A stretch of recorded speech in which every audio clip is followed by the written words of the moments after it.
When you're ready to use these, just go ahead and pull them out of the freezer, and you want to let them thaw out for about 30 minutes. So I'm just going to set them on the counter. While those are thawing out, get your quita pendeja sucia and fill it up with water. Put this on your stove and start heating it up. You want to heat it up on medium-high heat. Everything I do is medium-high heat. Y'all should know this by now. Come on. To this, I'm going to add about 2 tablespoons of chicken bouillon. Maybe 3. Then I'm going to add in 6 Roma tomatoes that are almost rotten. Add in half an onion and about 7 to 8 garlic cloves. Next, you want to add in 1 chile ancho.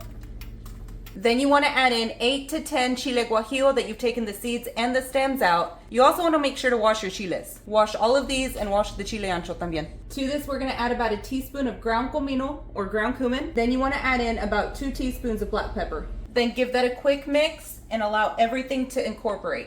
You want to let this boil for about 10 minutes until your chiles have softened. After everything is boiled and your chiles have softened, get your chingadera and put everything into your blender. Then you want to add some of the broth from your pot into the blender as well. I went ahead and filled it to the max line. That's about 8 cups. Then just put your lid on this and blend it up. Once that's blended up real good, go ahead and set it to the side. Now get your pendeja beater 12,000 and start filling that up with oil.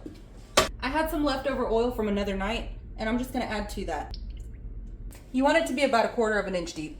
Now once your flautas are thawed out and your oil is hot, go ahead and start adding these to the pan. You want to do this very carefully. Make sure to put them seam sides down so that way they don't unravel on you. If you want to use a toothpick to hold these in place, go ahead and use one. You want to let those cook for about 2 minutes on one side, give them a flip, and let them cook for another 2 minutes on the other side.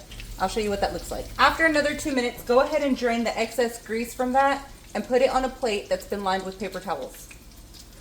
Now to plate these up, I'm going to use a bowl, and you're going to see why here in just a minute. I'm going to get a couple of them and just put those right in my bowl. Then I'm going to add a little bit of lettuce right on top of that, a little bit of purple onion.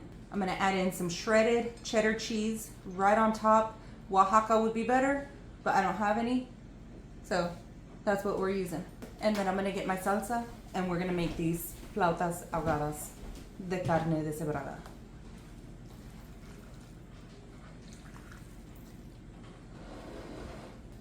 Look at that, y'all. Then I'm just going to hit this with a little bit of lime juice. All right, let's take a bite.